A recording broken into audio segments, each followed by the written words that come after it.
Former Secretary of Education and CPS CEO Arne Duncan is one who's leading an effort to change the way that Chicago approaches the issue of public safety. He's joining us now live to talk about this new initiative. Thank you so much for joining us, Mr. Secretary. Good evening. Thanks for having me. You know, this is very unique. You treated gun violence as if it were a product, using focus groups to try to figure out a solution to this. Tell us how that worked. Well, I think it's just so important that we listen to the community. And as a city, we're obviously in a very, very tough place in terms of violence. We have to do some things differently. And just as we're reimagining education at the time of COVID, I think it's really time to reimagine police. So we were really intrigued by a survey that the public answered around the budget and a real interest in doing more in terms of community services for people. We then went out and did sort of 13 focus groups across the South and West sides. And you know, while every story is different, the conversations were real and raw. They were fascinating. People weren't talking about, quote unquote, defunding the police. They were talking about reimagining the police. There's a real sense that police, most of their time is not spent on violent crime. One quote that stuck out was one woman said that what we have is scared people running away from scared police who are reacting to scared people.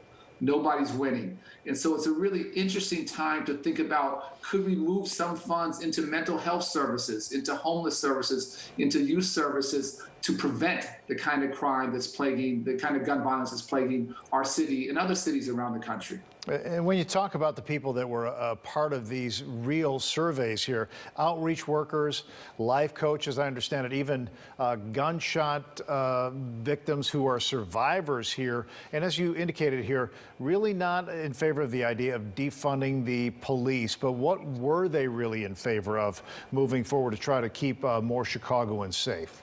You know, there's so many different ideas. One, just making sure that police were rooted in community, that it wasn't an invading force. There's a sense of both being over-policed and under-policed at the same time, which, you know, sounds contradictory, is actually not. That's people's real-world experience.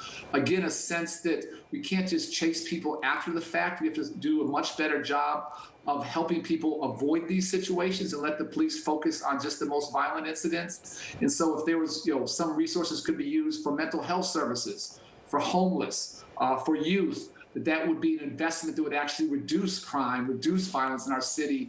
And using some resources that traditionally go to police to do that is something that people are open to. And this work is just so fascinating. There's so many different lessons, but we just had an amazing situation 2 weeks ago where there was a hostage situation in one of the communities where we work on the far south side in Roseland.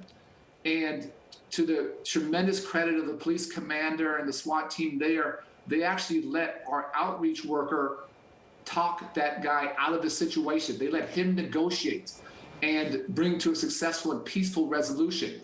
It happens that our outreach worker has a felony background, spent a lot of time in jail, but has devoted himself to helping the community. He had the relationship with the man with a gun. And because of that personal relationship, we had a peaceful and safe resolution. That's a very different way of approaching these kinds of situations. That's the kind of outside the box thinking that we have to have on a much broader basis. Yeah. Really looking forward to see what you do with the results moving forward. Arne Duncan, thank you very much. Create Real Economic Destiny, or CRED. I like it.